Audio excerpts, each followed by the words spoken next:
Welcome into our lives. And welcome to the Expanders Club podcast. We're so happy to have you. Join us as we embark on a journey of deep exploration, soul searching, and asking the hard questions. With the goal of truly understanding the most aligned, empowered, and purposeful versions of ourselves. We want to live an extraordinary life, and we're willing to dig deep to find out what it takes. Buckle up. You're about to meet a new version of yourself, an extraordinary one.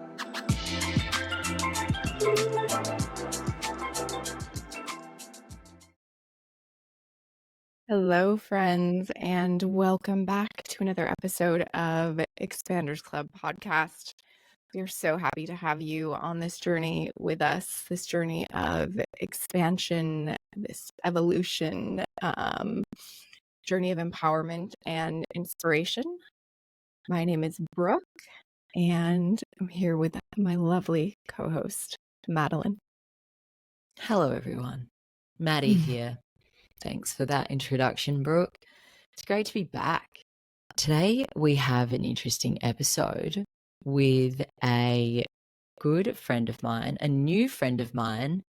Her name is Cassidy Ceresa, and I love how we met, and we'll talk about that in the episode. But Cassidy is a fellow health coach and a foodie. She's also a content creator. You might be more familiar with her on Instagram as Cassidyeats. I actually followed her on Instagram before I met her. I love that. Loved her content. And she is like a non-diet culture gal. She's pushing for it. She just is wants people to create a healthy relationship with food, trust their intuition. And we talk a bit about that in the episode today. And yeah, shifting your mindset around health in general, which it's a nice casual chat, which I think you guys will really enjoy. Yeah, it's fun. You guys have a fun dynamic. I mean, it's really fun to hear her story. I've been watching her content too, and her content kind of just ropes you in. A lot of it is just her like cutting vegetables in the kitchen, but the way she's just so likable and has such a good energy to her. And also it's like cool to see she makes food and recipes really simple and accessible. And I think that's something we all are craving. Yeah, that's exactly right. She's so freaking likable. She's very good at creating this content. And that is just her naturally. It's literally just her living her life. And she's very good at just capturing that content. So it's real. It's not fake. It's not put on. And when you meet her, you're like, oh, this is you. And she is an amazing light. Totally. She feels like someone who has really found her calling and her flow. And that's what I got out of the episode and felt really inspiring to me is like, she's not, at least it doesn't appear like she's not overthinking it. She's not like curating the perfect content. She just got really clear on what her message and her purpose were and is just like living that. And it's so magnetic. And I think it's a goal that we are all aspiring to, right? I think that's it. That's certainly something that she has taught me and that I see.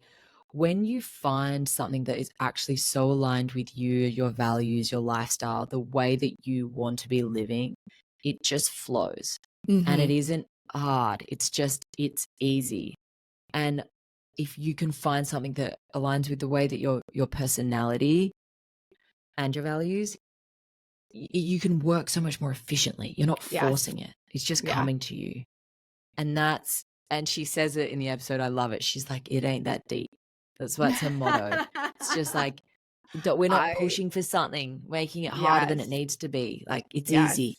Yes, that's such a good line. And I've actually like thought about that a few times since I listened to it, because this one is just you and her. And it's like, yeah, it's not that deep. Like, just be yourself.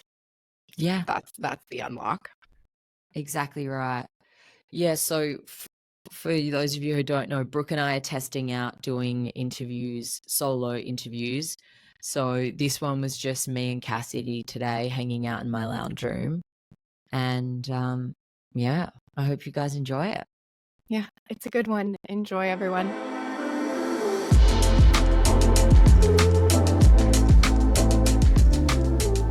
Welcome, Cassidy.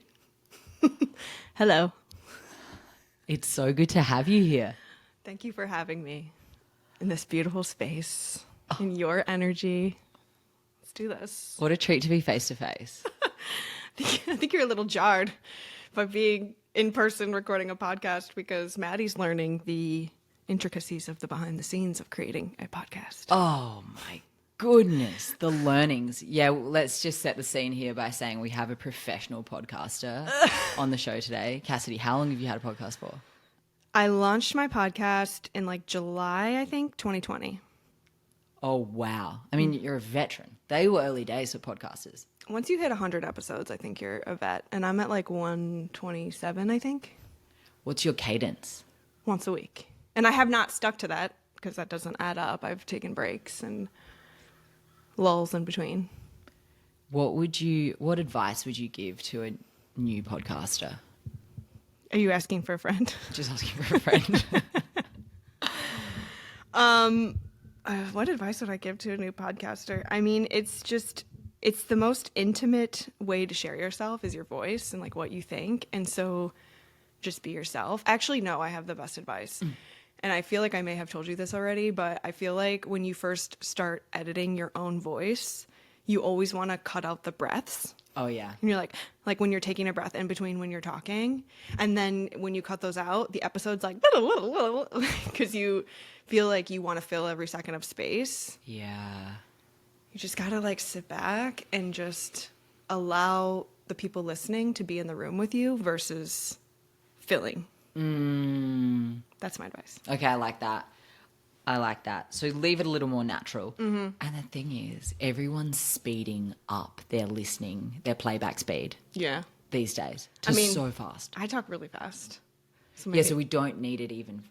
I'm trying to think of if I like speed up anybody's. Anyway. Oh my gosh. My friend Ellie's literally listening at 1.5 minimum. She doesn't have time. Mental. She's listening to many, many podcasts. She don't have time. No. Okay, so let's give the audience a little bit of background on who Cassidy is. I mean, where do I begin? Okay, let's give the background of where you are now and how you got here to LA. Okay. So I just moved to LA, to Venice, last May, which already is coming up on a year. We were just talking about this. And it feels like I was waiting for the moment of the move, this big transition, this big change for years because I was. So I was living in Denver, and this is just a little brief catch up. I'm sure we'll get into like other past experiences, but living in Denver during the pandemic, it starts with my husband getting laid off from his job. He was working in oil and gas, and he was just doing it because like whatever. And I was working in tech. So I'll start with myself first. I was working in tech. I had a pretty successful career. I felt like I was finally getting my seat at the table that I worked so hard to like crawl and prove myself and get to the table. I got there and I was like, I'm tired. Is this all this is? And then, so this is actually right before the pandemic. In March of 2020, I won an award from Oprah. A Ripple Award is what it was called. What does that mean? So her team called me. We filmed all this stuff for her tour. I don't know if anyone remembers this, but Oprah did like an arena tour in 2020. Stop it. She traveled around the whole nation, and it was kind of like a Tony Robbins vibe where it was like 8 a.m. till 3 or 4 o'clock. It was all day. It was back to back. She was entertaining. So she came to Denver. They called me and said, hey, we want to film some B-roll to like play on the screens. Well, when they came to my house, they were like, no, you're winning an award. And I was like, what? What? 2 weeks before I found out, I had to keep it secret. A Ripple Award because, so we should probably add that although I was in tech, was sharing my journey to find balance on Instagram as Cassidyeats. So I'm just kind of like on the side, sharing my silly little weekend life in Denver and all this stuff. So cut to March 2020, I'm winning an award from Oprah. I'm sitting in the audience all day. So I got to like experience the event too. And that was inspiring in and of itself. Like I got to listen to Oprah, calm and gave like a sermon. There were so many different things. It was crazy. And I remember thinking like, yeah, I'm going to quit my job and I'm going to go all in on this, even before I got up on stage. Oh my gosh, you knew. I get up on stage. She's giving me the award, but before she gives me the award, this 2-minute video plays where Oprah's doing the voiceover of my life. She's like, what? Yes. And it's like me and my dog and me in my kitchen and different things that we had shot 2 weeks prior. And then it cuts to my community. So she contacted, not her, but probably her producers, contacted people who were like in my Instagram community, and they submitted videos. So they're like sitting on the couch. They're like, hey girl, thank you so much. Love everything you post. They're like all these different things. So I know this is kind of a long story, but I remember in that moment being like, okay, yeah, this whole Oprah thing is a big deal, but I'm winning an award for something that I spend like no time on. And I'm killing myself in this tech career, working 16, 17 hours a day, and then blip, blip, like just for fun, posting and being silly. And that's what's going to happen when I'm 100%. I mean, I know from seeing you, you are so good at creating content. It is insane. I literally watch you just pump it out, video after video, and it's creative and it's engaging and it just keeps people excited, and you're very good at spreading your message. So it makes sense. So I did that. So I won the award. That was March. By June, I quit my job. I originally had told myself, I'm like, I'm going to make the same amount of money in my business by the time, and then I'll quit. But I had a harsh realization. Also, like a side of fuck it, I'm just going to do this, because if I'm getting this kind of level of recognition, I'm barely trying, I can't even imagine what's going to come. So I quit my job in June. Everyone around me told me it was a mistake. I don't need to tell anybody what June of 2020 was like. It was scary. Like, we were still wiping off our packages and groceries back then, like, plus everything else that was going on in the world, Black Lives Matter. Like, it was just so clear to me that I was wasting my time. And I quit my job and launched my podcast, continued to post on Instagram. Within a month, Oprah's team called me back and they were like, hey, we have an idea.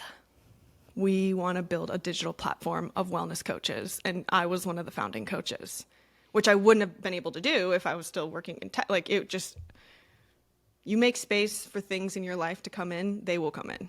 It's crazy. Okay, so many questions here. Yeah. Well, firstly, how did you get on Oprah's radar? Posting online. Cassidyeats, Instagram, just sharing my journey organically. Like, how many times have I said to you, and I say this to so many people that I meet, if you shine your light and like put your vibe out there, you have no idea who's going to catch that wave and who is going to be like, damn, I want to work with her. I want to talk to her. I want to be with her. And that's why I have no problem just posting, because like, you never know what it's going to turn into. That's how we met. And I have continued to connect with people in Venice because I put myself out there. I know, actually, I do want to tell the story of how we met, because it's kind of amazing. It is good. And I say, how did Oprah find you? I mean, I found you. You're literally you are big on Instagram, and you must have come up in my suggested or something. I mean, we're in the same world. You're speaking about health online, creating a healthy lifestyle, food, your journey with it, etc., and just showing up authentically. So I'm following you, must have been a few months, and I know that you're not living in LA. I'm just like following you. I'm like, she lives somewhere, Denver, yeah, middle of America somewhere. I didn't even know. And then I see your post of you at the farmers market in Venice, or Santa Monica, yeah. Santa Monica farmers market. And you're like, hey, I'm Cassidy. I live in Venice. And I was like, oh, what? She moved? And I mean, I don't know you. I'm following you. You're just a girl online. And I was like, I'm going to meet her soon. The next day, I'm at a yard sale, my friend Ellie's yard sale, and you walk up. And I just look at you. I was like, oh, that's Cassidyeats from Instagram. Well, so let me tell my side, because this is why I truly believe in the power of your thoughts, the power of your intention, but also making space in your life for things to come in. We moved to Venice, and I'll just briefly mention Kai's story. So I, at the time, quit my job, started my podcast, was becoming this face of this platform that we were building. My husband wasn't happy. And I remember, and this is just, stick with me on this one, because it's a really good story of like just trusting, like, so it's both of us. It was a Friday night during quarantine, and he was really having a hard time because he was like, shit, what am I going to do? I have no idea. And I said, well, what's inspiring you right now? And he's like, actually, this guy that I follow on Instagram, he came out with a school. It's called the Shoe Surgeon Shoe School. Say that 10 times fast. Shoe surgeon. Huh? Yeah. Shoe surgeon. Okay. So and you know me, I'm like, hell yeah. Like, let's look into it. So he customizes sneakers. He's very famous in LA, but he makes custom Jordans and Nikes and all this different stuff. Cool. So he had launched a school, and I'm like, sweet, let's look into it. 10 minutes later, we sit down and turn on Netflix. It's Friday night. You know, the newest show pops up. It's like, dun dun. And then the newest show starts playing. It was a show called Sneakerheads. And the guy quit his job to go to the shoe surgeon shoe school. And the guy like was in the show, and it was about how he was chasing his, and we were looking at each other like, are you freaking, I'm like, you have to go. You have to go. You have to go. You have to go. So he did it. He learned how to make custom Jordans. And then while he was in that process, ended up applying to advertising school, which is how we landed in LA, because he is working in advertising. But 2020 was huge for us. It was like an ultimate, we were put into the jar, shook up, like, okay, what do you want? Because everything you've ever known is not what you want. So design it. And we, from that moment, got super clear on what we wanted, and we're living it now. And so it's been years in the making, but I just wanted to mention that because it's like really asking yourself those questions about what you want. A lot of people don't give themselves permission to do that. We did. We were scared. There were a lot of hard times. It was a lot of sacrifice, and we bet on ourselves, and we're here. So it's like crazy. It's crazy. Which I think is and why I love your story is because you just followed this intuition every step of the way, like took risky decisions, but now you're here living this dream life, and you're like, oh, I did this. I just trusted. Like, I always knew this was going to happen before I knew it was going to happen. And I remember being in Denver, meditating every day, and I could smell the ocean. I could hear the ocean. And then I didn't even know, because there was a chance we were going to New York, too, like where he got a job. And I was hoping for the West Coast. But I just knew that I could smell the ocean. Like, it's crazy. My house is, I can't believe I ever lived and didn't know the life I'm living now, because I feel like it was always like in my head. You know what I mean? Wow. It's crazy. Like, even you... Today, we had an amazing day. We played paddle tennis. We went to the farmer's market. Like, that is when I sat down to design my dream day, like recording this podcast. Like, I mean, we're so lucky. Dude, it's crazy. You can't write about this shit. Yeah. This life is... Yeah. So I ended up working as a behavior change coach for a couple of years on that platform that we designed. And it was within what everyone knows as Weight Watchers. There was a brief stint where the CEO at the time really wanted to focus on turning it into more like holistic wellness approach. And that's what we were all hired to do, is to teach that. In 2022, there was a new CEO brought in, we were laid off, and she deleted the entire project that we spent 2 years building, which was, I mean, that's business. Damn, girl. So I was okay with it, because then I had learned all of these lessons about how to help women. It's almost like, I hate to say it this way, but I got so many reps in. I got to interact with so many people. I got to do so much in terms of creating content and using content to share your message and impact people. I took everything I learned from that experience and then built my own. And it's what I want it and need it to be. So I'm not depleted, burnt out, resentful. I can show up. I can plug into these containers that I've created and help people all over the world. It's so cool. Okay. Wow, what an incredible experience. Yeah, it's just from quitting my job in 2020, and here we are. I do want to go back and ask you, what was your mindset going into tech? Like, why did you choose that, and how did you feel? So I actually wanted to be a high school English teacher. Oh. Bless. All I ever wanted in my life was to be a teacher. Oh. And now I am one. Yeah. Which I had an experience with this woman. Her name was Amy. She was Oprah's chief of staff, like under this whole project that I was working under. And she's like, tell me everything about you. And I told her, yeah, you know, I went to college. That's what my degree is in, English, secondary education. I wanted to teach high school, which like most people are like, are you okay? High school brats. Yeah. I'm like, I love them. Oh my gosh. And I think it's also because I had some really great teachers that held space for the possibility of what my life could look like when I always thought that I had to be, you know, you have to pick a major when you're 18. And Yeah. like, I just knew that I liked being creative, and there was no space for that in the world that I was living in. Besides the teachers that I had made, they were like, no, like, you are good. You should keep chasing this. So I forget where I was going with that.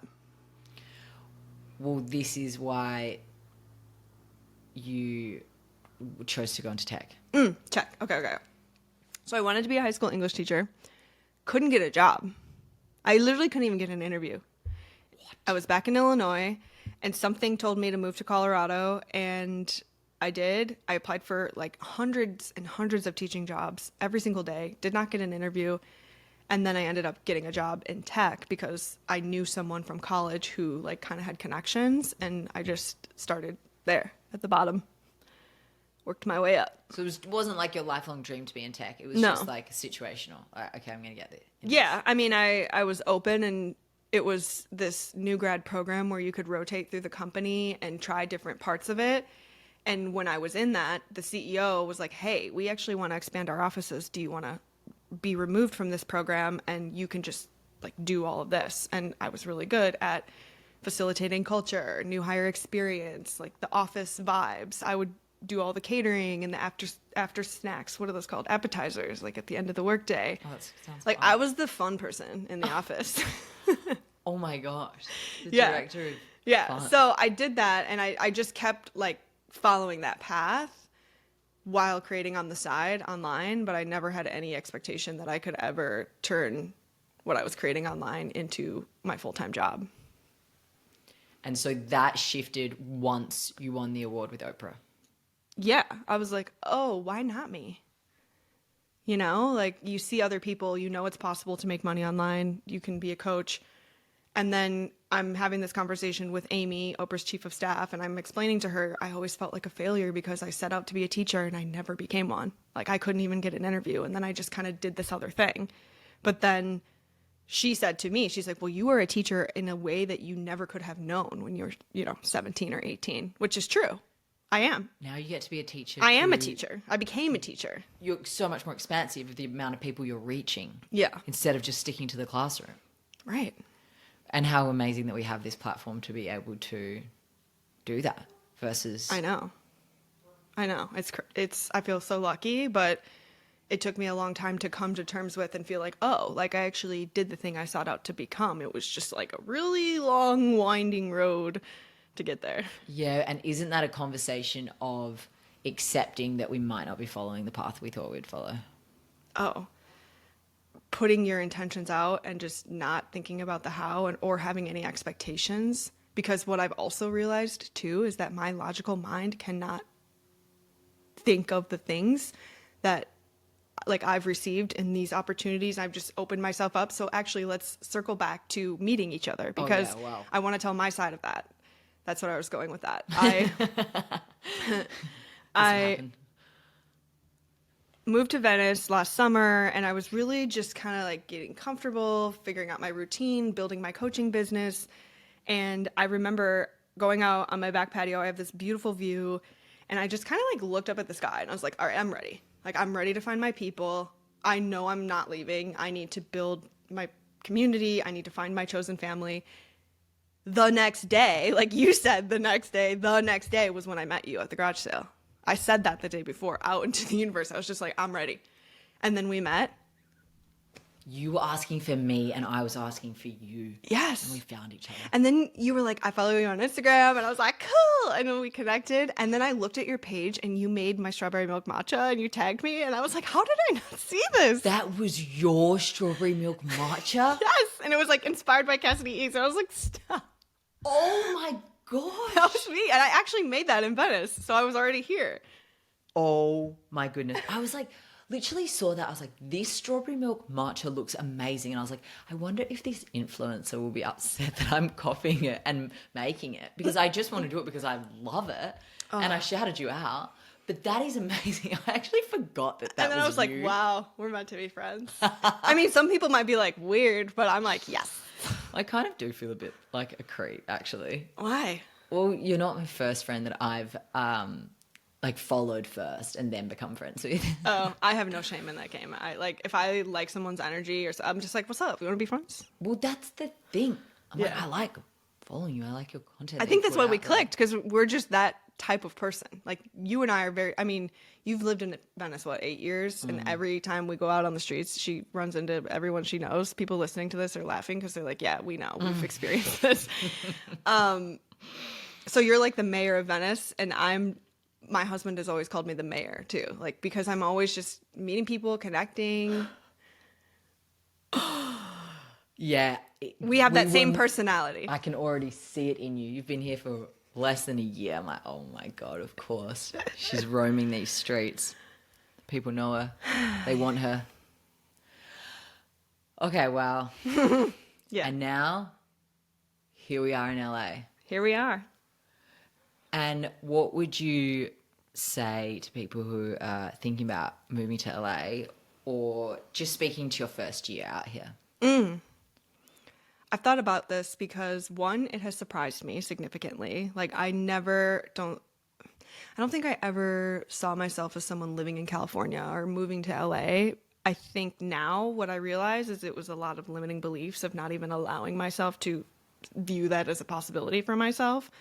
But being here now in my 30s is also different. If I would have moved here in my 20s, I think I would have had a different experience.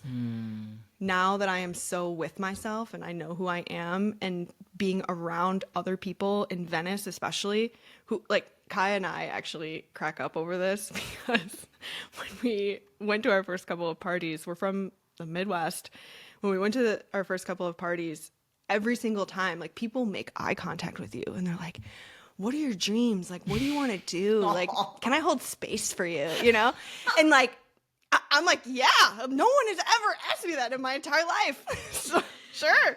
And it is so, like, confronting, but in a good way, because I've already asked myself those questions. For people who are not in that space, I can see how it would be like, what the fuck are he's talking about? But like, I'm fully in. I'm going to the healers. I love the crystals. I want to go do a ceremony. I don't care what kind it is. I'm here for all of it. Oh my gosh. So you were already on that level. Yes. But I also think, as it relates to the whole like health and wellness thing, of course, we're health coaches, so it's always of mind for us. But I feel like the thing that has continued to surprise me is that I'm seen as this like health nut.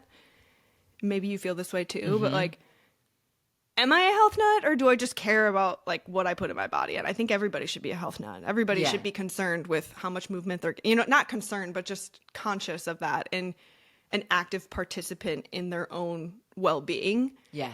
You're considered a health nut if you do, Totally. which is weird because everybody should actually be that way and it should just be normal.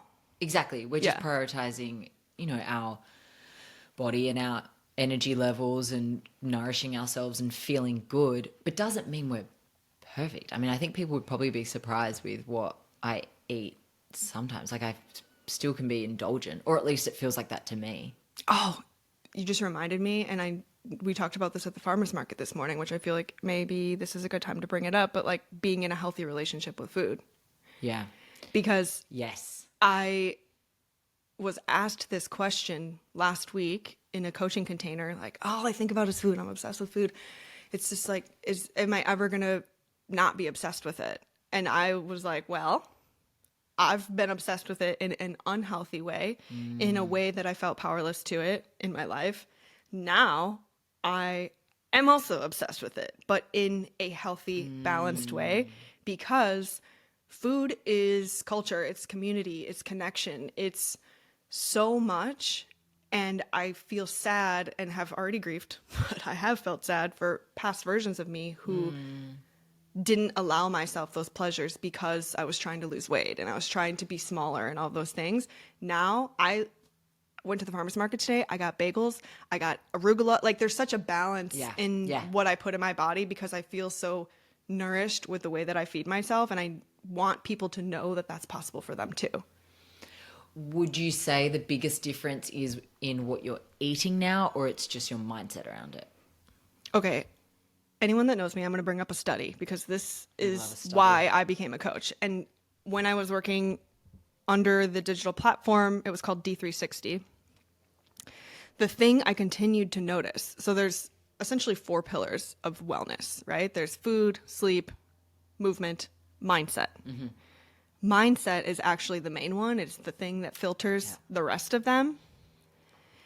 And that's why I became a coach, because if you can crack that code of mindset, then everything else is just logistics, like healthy habits and staying consistent and feeding yourself.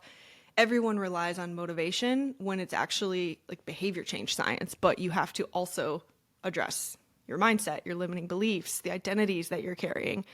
Yeah, I never thought I would be a girl like a cat. Blue Crush was my favorite movie when I was watching it the other night.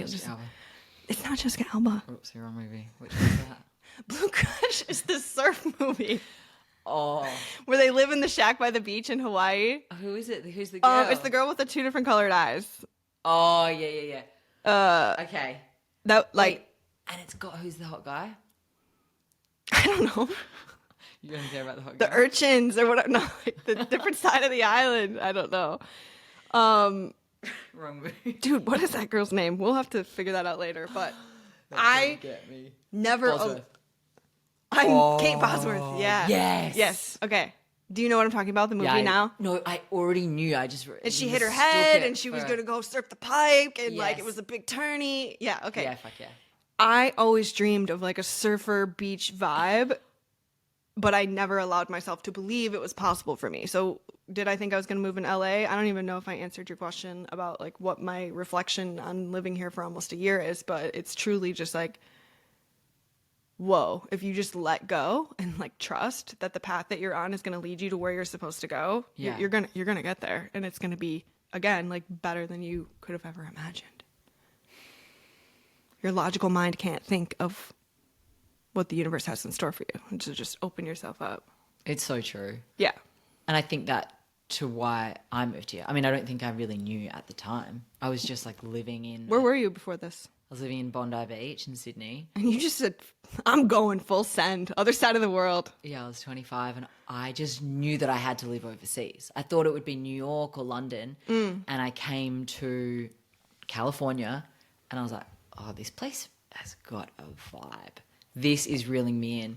And I think I just love the beach lifestyle. And so I think that reeled me in. Even though I was living in Bondi, like I was literally had I feel like that's lifestyle. like, But I just wanted bigger city. I just wanted more. I wanted new experiences. I just wanted to live on the other side of the world and have easy access to travel. Mm-hmm. But there are so many moments that I could have left this place. 6 months in, when I broke up with my partner who I moved here with, could have moved home. You know, a couple of years later when I just like wasn't happy in so many ways and hadn't found my groove, maybe when COVID hit, all of these things, and I was like, no, something's telling me I've got to stay here. And I know that I was meant to stay here because this place fuels you, inspires you, and gives you opportunities that maybe I could have done it somewhere else, but I don't think that I fully would have. No. And just following that intuition is everything. Yeah, it really is. And my favorite thing about moving to LA is the culture. Yeah. And it's food. So coming back to food, it's like I'm so lucky that I live here now and I can come across an ice cream truck from South Africa at First Fridays on Abbot Kinney and also get a burger and go to the Italian deli and like just go wherever my intuition is leading me to go and not think like, oh my God, I can't get cheese on my sandwich. Like I no mayo, please, because that's too many calories. You know what I mean? Like I totally am not in that same headspace. And I was talking to my friend about this recently that like it's so trippy to experience life in a completely different headspace, because then it's a completely different filter and how you view yourself and the world and the food and the movement and all these things that make up your life. And to now be in this completely different headspace. Like, I've lived so many different lives, but to see life through different filters, now it's tripping me out that I'm like, oh, life is supposed to go well. Things are supposed to work out. It's supposed to feel good. You're supposed to feel aligned. Like, things are supposed to go well for you. And I was in a long time, this struggle and push and pull, and really, it took me a long time to find myself, but also the right path for me too, and trust that I was on the right path. But what changed that? Like, what changed your mindset? So in 2020, when I quit my job, I was really, I kind of see that as like a before and after, because I really surrendered at that moment to the way that I was living life entirely. Like, hustle and grind and working 24/7 and being always available and thinking of ways to move my mouse so I could stay green on Slack so that people would think that I'm dedicated, because if they see me offline, like, they're thinking that I'm not working. Like, that mindset, it wasn't working for me anymore. Like, I was completely burnt out. I cried every single day. I resented that I only had like 1 hour per day to divide between like taking care of myself, paying attention to my husband, feeding myself, working on this Cassidyeats business, when I just was like, I can't do it anymore. I quit. I'm done. I don't want to be needed by anyone. And from that moment forward, I had already stopped dieting and kind of like that stuff, but from that moment forward, like, I didn't weigh my food. I don't track morsels. I don't think about it. I don't stress about it. And I just focused on how I felt, which is really when I prioritized my mental health for the first time. So I think everything changed when I prioritized my own mental health, my own experience, and how my life feels.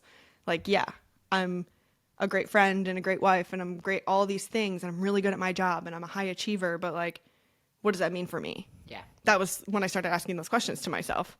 And it was deep and dark, and I was also in quarantine. So I was just alone, it's just my husband and I worked through, I was in therapy, but also meditation, yoga, getting still, having the stillness of quarantine really gave me time to think about, well, if it were up to me, how would my life look? What would it feel like? Yeah, oh my God, can you imagine walking to Pilates and then like going to the farmer's market? And like, I was starting to hear those whispers. I had no idea that I would be in California at some point, but I just listened to the whispers, and I've just been doing that since. And here we are. So, prioritizing my mental health and listening to my whispers. Inspirational. Wow. I am so inspired. But not without other people being like, this is a mistake. Why are you quitting a 6-figure job? What are you doing? It's, scary times. What about health insurance? I'm like, I don't give a fuck about health insurance. Like, I need to do what's right for me. So I feel like I tuned everybody out. And then I, from there, established a really solid foundation that now is rippling into the experience I'm having now. I mean, that part's hard when everyone's telling you something, that you should be doing something. This expectation that we have from family, from society, from even ourselves, and like shifting gears and being like, no, I'm just fully trusting myself that this is what I'm meant to do. I think I had always done that because I'm what they called in the early 2000s, that's, our era, a bigger girl. Oh, God. Wow. So from a young age, I was painfully aware of my weight and that it was my responsibility to do something about it and make myself smaller. And also I have a really big personality, and I felt like that was too much too. So I was always trying to contort myself and fit myself into these boxes and things that people were saying, this is what you should be, this is what you should do, this, and getting to the point of being like, yeah, I've had enough with my job, and them saying, you should not, this is a mistake, this is not a good idea. It's like, according to who? Fuck it. Fuck yeah. Dude, I'm done. And yeah, it's completely changed my life. So between my husband and I just really, I imagine like shaking out the rug, right? Like shaking out the rug and just like all the shit's flying off. Like, yeah, we're done with that. Let's smooth this out and create an experience and like a rug in an area and a space that we want to be in and that we have fun in. Because what I've learned from all of this is when you have fun, your life gets better. You put out better work. Yeah. You know, it's just like, that's the point. That's the point of everything. Yeah. Yeah. So I remember I brought up a study and I want to bring it up because I'm also like, I can weave. You can't tell. You get back there. I I'm do. Impressed. She's a So, pro podcaster. There's this study that I bring up all the time. It's called the Mind Over Milkshake study. Have you heard it? Ooh, I've heard of this. No. Okay. So it was in like 2010. They took like, I want to say around 50 women and they gave them the same milkshake. They divided the group in half and they gave 50 women, the 25 got a milkshake that was labeled like the diet option, 300 calories, whatever. And then the other women got full fat 600 calorie milkshake. Like the ingredients were listed. Again, same milkshake. The women who had the diet version, within an hour, they're hungry. They don't feel satisfied. They want more. The women who had the 600 calorie one, they're good.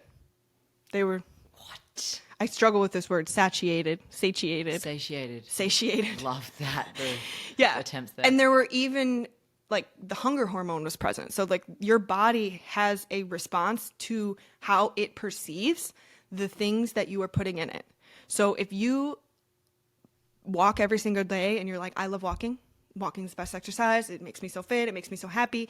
And you're like, that's the story that you're telling yourself about walking. It is going to be the best form of exercise for you. Yeah. It is going to be the thing that gives you the results. And so in learning so much about mindset, in learning that it is the filter to the rest of it, to food, to movement, to sleep, to how we live our life, the stories that we tell ourselves and the narratives and the identities, like, oh, I'm terrible at math. I'm not good at that. I could never do that. Like, well, according to who? Like, you know what I mean? Like, Yeah.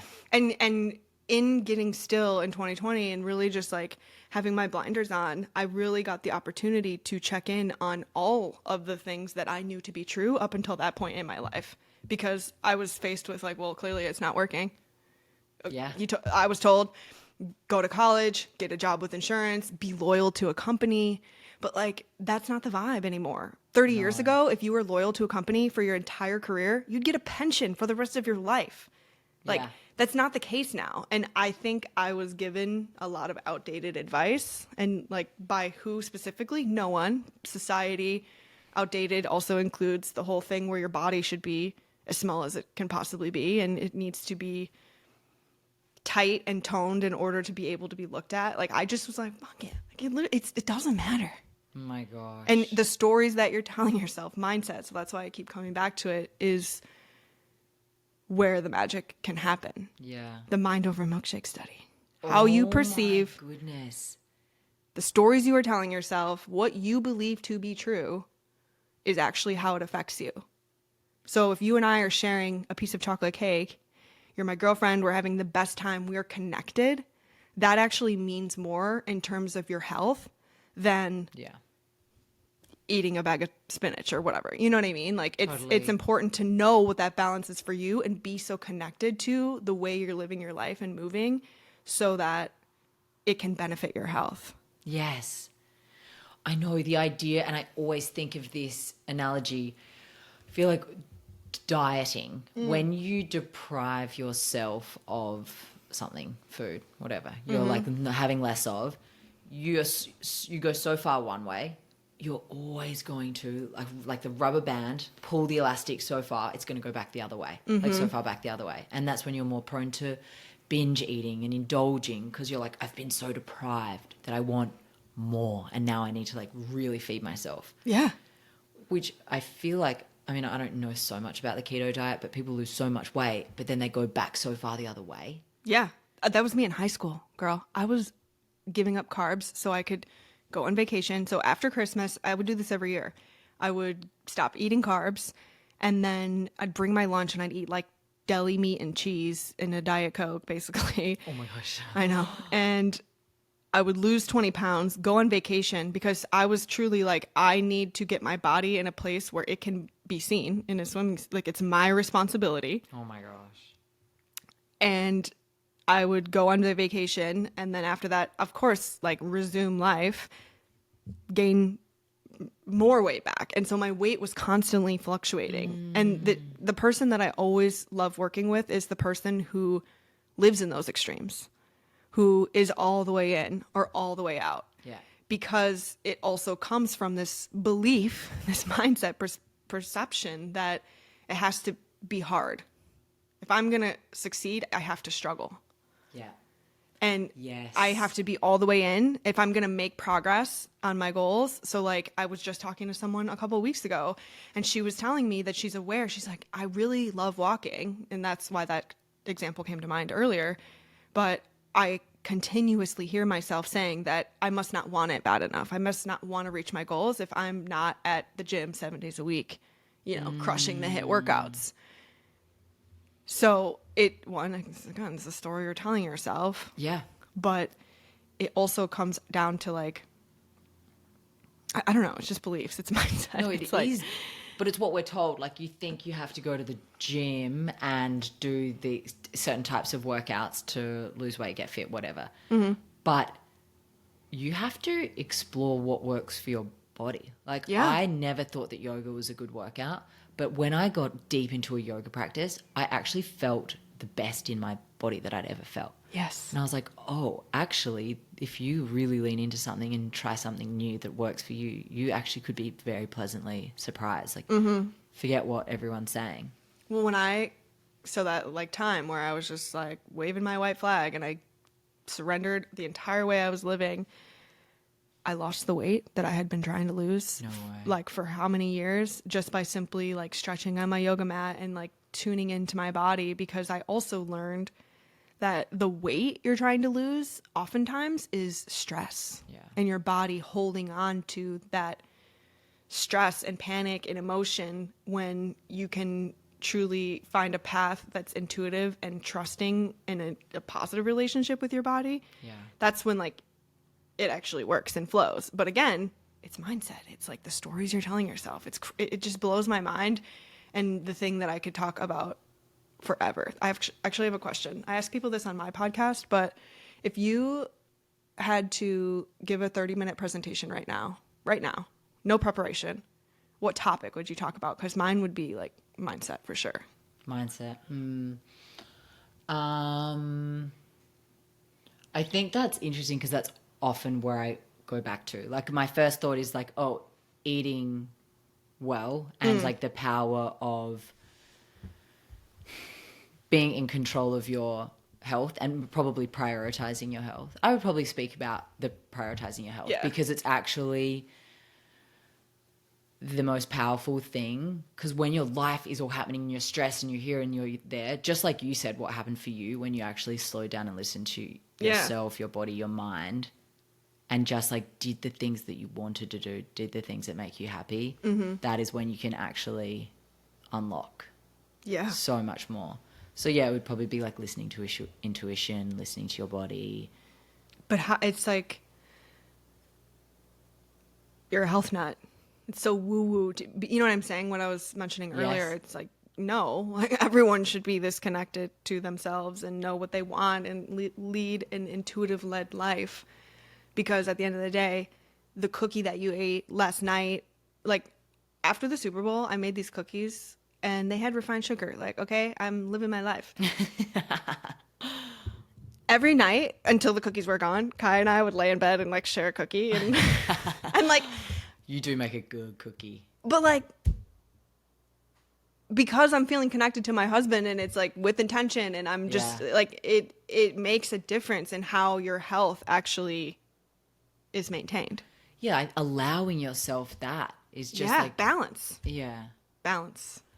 But I also think, I mean, coming down to, you knew every ingredient that you put in them. You put love into that. You put care into that. Yeah. But I think I spent a lot of time, like not eating the cookie at all and feeling like I can't trust myself to be around the cookies. Yeah. But then having a relationship with like, I can't have a cookie unless it's you know, almond flour, no sugar. Like, and do I bake that way? Yes, because I want to fuel myself with good quality ingredients. But I also now know that if I make cookies with refined sugar and all-purpose flour, like I'm gonna be okay. Yeah, you're gonna survive.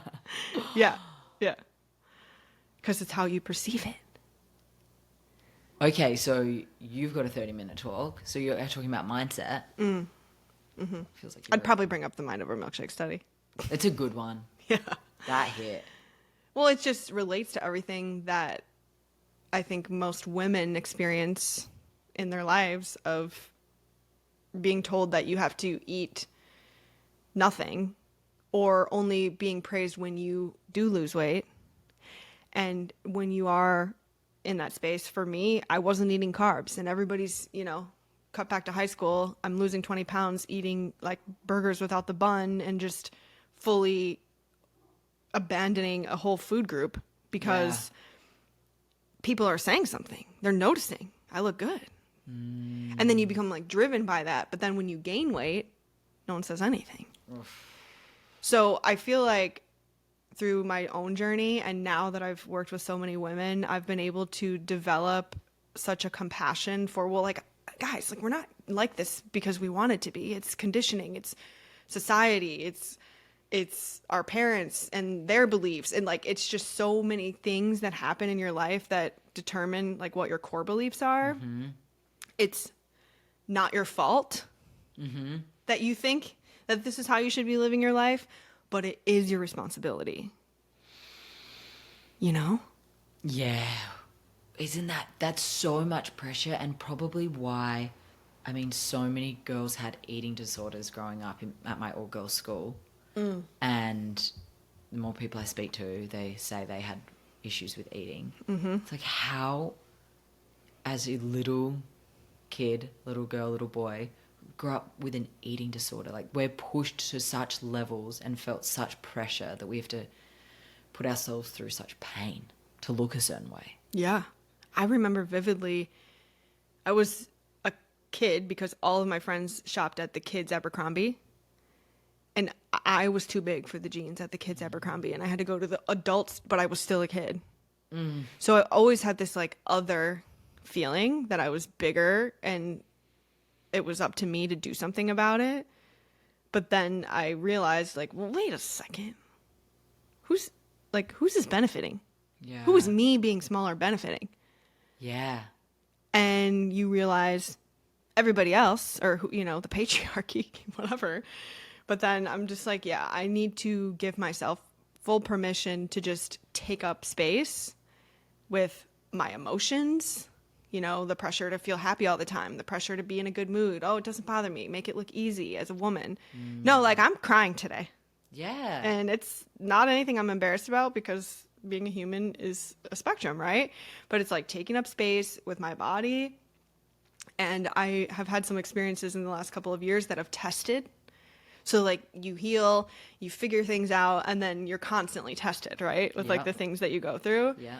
And I remember I was working with a stylist, and she sent me all these clothes, and it was like, I would have dreamed to be getting packages from a stylist for this photo shoot, right? And when I was sending her photos of the looks that she had put together, she kept telling me, like, make sure that you roll up the sleeves if it's long sleeves so you can show as much skin as possible, and like tuck this in and whatever. And she's like, they just want to see your body. Oh my gosh. And I remember having a conversation of just like, well, I don't feel comfortable in this. Like, I really like this look. And what about this? And I was constantly being like, well, I like this more. It's like this kind of chillaxed vibe. Yeah. Well, we don't want you to look frumpy. Ooh. And I was like, frumpy? Like, what the fuck does frumpy mean? Truly, like, I think I was in this place of like challenging all beliefs, right? And like being ready and willing to anything that comes at me, being like, well, what's your source? Like, why do you believe that? Because that's not what I believe. That's separate. Yes. And I remember being like, frumpy. Like, and then it clicked. It's like, oh, their goal is for me to look as thin as possible at all times on camera. So they're clothespinning my shirt on the backs of my arms to like be as tight as possible. And the stylist is telling me that they don't want me to look frumpy. And I said, and I am telling you that I'm comfortable in this. Yes. What does frumpy even mean?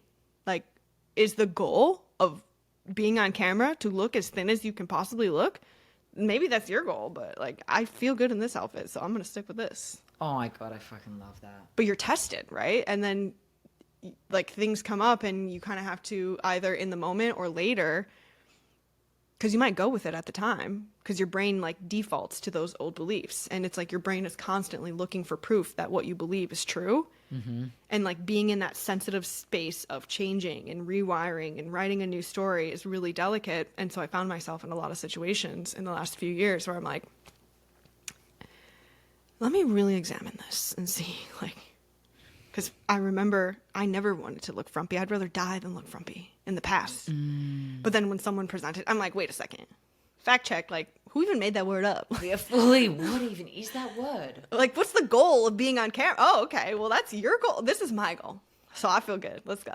And like, you just see it. This is what I love about you. You just have this energy. You show up into a room and you're just so yourself. You're just so comfortable in your skin. You're so happy in who you are. And you bring this energy that's like, oh, that's freaking electric. And I mean, it's interesting to hear that you haven't always had that and you've worked and that's been your goal. But I think if you teaching this to other people has got to be your life's work. It to is. make people to feel so comfortable in their own skin. Yes. And like teaching them how to intentionally create space within their life via a habit of doing so to connect with themselves and like, what do I think about this interaction or this thing that this person said to me? You know what I mean? Like you have to have an ongoing practice of being able to check in with yourself. And prior to 2020, I had 1,000 tabs on my computer. I was constantly iMessaging and doing this back and like squirreling all over the place. The second I wake up in the morning, I'm listening to the New York Times. You know what I mean? Like there was never a moment in my day that was just still. And now, like, I love being in the silence. I love being alone. I love being in my own energy because I've found that those are the moments where I can catch up to myself. Yeah. And check in and, oh yeah, that's their belief. That's somebody else. That's this. What do I think? This is where I'm at. And like teaching people how to create those habits is a difficult thing to articulate, but an important like skill to master. 100%. Yeah. Because there's all so much noise, there's so much going on, there's so much information, so many people's opinions. You can get caught up in your head so much and be so influenced by other people. Well, and if the norm is all in, all out, extremes, struggle, like you have to have patience for the process and trust that this new way of doing things, although it feels weird, is actually right because you're tuning into yourself versus, you know, looking outside of yourself for what you should be doing. Orange Theory is the workout everybody's doing. I need to do that. This is what everybody's doing. I need to do that. You know what I mean? Like how everything is just constantly trend to trend to trend. And it's like, well, do you even like the mob wife trend? Whatever that is. Like clean girl aesthetic. Fully. What would you say to someone who's battling with dieting?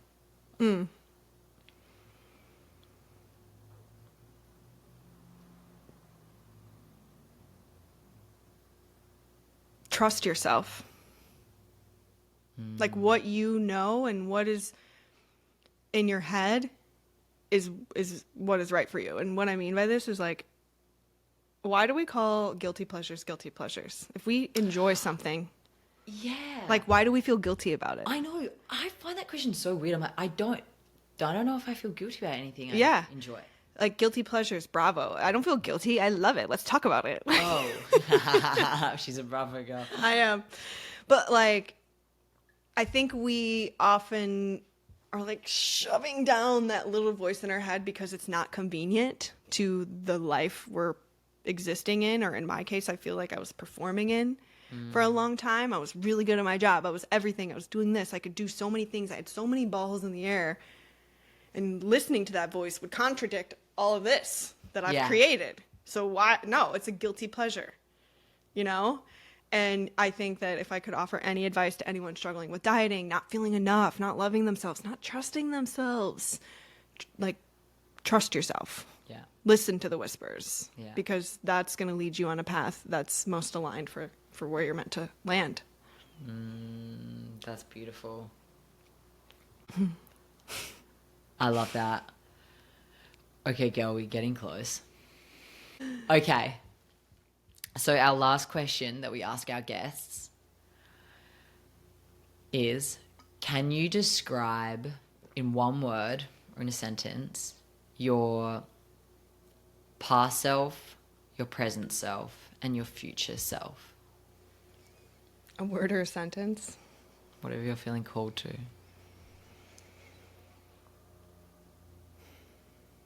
It ain't that deep. That's the phrase. Is that the phrase you're explaining yourself or you'd say to yourself? Explaining myself. Is it what I would say to myself? No. Oh. Like who was that person? How would you describe that version of yourself? Your past self? I've always, like you mentioned my personality, I've always had this very like fun. I was the onboarding like new hire person at a huge tech company. I was like the party, paying music at the all hands, you know, like and it ain't that deep. She's like the vibe curator. Why are we acting so serious on this meeting? Like what? Hello? Like why do we just sit here and stare at each other? Like I'm the person that joins this like, what's up guys? Yes. What are you doing? Like it ain't that deep. It ain't that deep. And I've always been that, and I'm even more of that now because it ain't that deep. Post the content, punch yourself out there, like eat the cake, eat the cookies, but also move your body, take care of yourself because you respect yourself and you trust yourself, you know, like it ain't that deep. Like just do it. Whatever's in your mind, why not? You say that when you're coaching me through posting content. Yeah. I'm like, okay, babe, but what about this and anything? You're like, just fucking post it. Just do it. Just put it out there, babe. Just be yourself. Let your light shine. Yeah. It's your message. It ain't that deep. I love that about you. Your lighthearted nature. You're not taking yourself so seriously. Yeah. Okay, but is this all encompassing? That's your past self and your present self and your future self? Mm-hmm. And I need to hear this too, right? Like in the future and thinking about my past self, I hesitated because it's like, well, was I really that in the past when I was this like stressed out, like trying to do all the things and lose weight and achieve and become and do all this? And like, I still had that element to my personality. But when I think about what I want for myself for the future and how I want to show up and how I want to like be, I want to remind myself that it ain't that deep. Like, because I think a lot of our stress, especially as like high achieving women, comes from pre-stress. Like pre-anxiety, like trying to anticipate. And you're anticipating this thing that's going to happen, and I'm going to anticipate this. And because I thought about this 25 steps ahead, I'm going to intercept and, you know, change this so it doesn't affect me. You know, like the pre-stress that we get ourselves worked up over. Oh my God, tell me about it. It ain't that deep.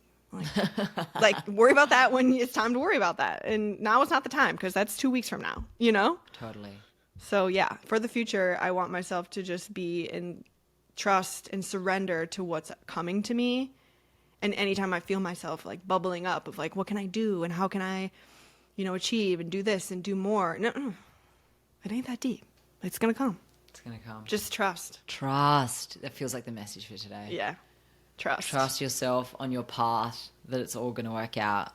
We love that mindset. Yeah, me too. This was good. This was good. Girl, I am ravenous for the salad we're about to make. Yes. What's in it? Okay, I made a lemon tahini dressing. I know how you feel about tahini. I freaking love tahini. I drink it for breakfast. It's really good. Lemon tahini dressing. And the salad is a kale salad with red peppers, cucumbers. I toasted some walnuts before I came over. Stop it. Green onion. I think that's it. Chickpeas. It's going to be good. I'm so excited. Honestly, a salad is it for me. I get a good salad. I mean, it's all about the dressing. Yeah, homemade dressing and also massaging your kale with salt. Okay, this has been real. We're signing off. Thanks for hanging with me, guys. Oh my gosh, Cassidy, what a treat to have you here. Thanks for having me. Being such an electric guest. I feel electrocuted by you.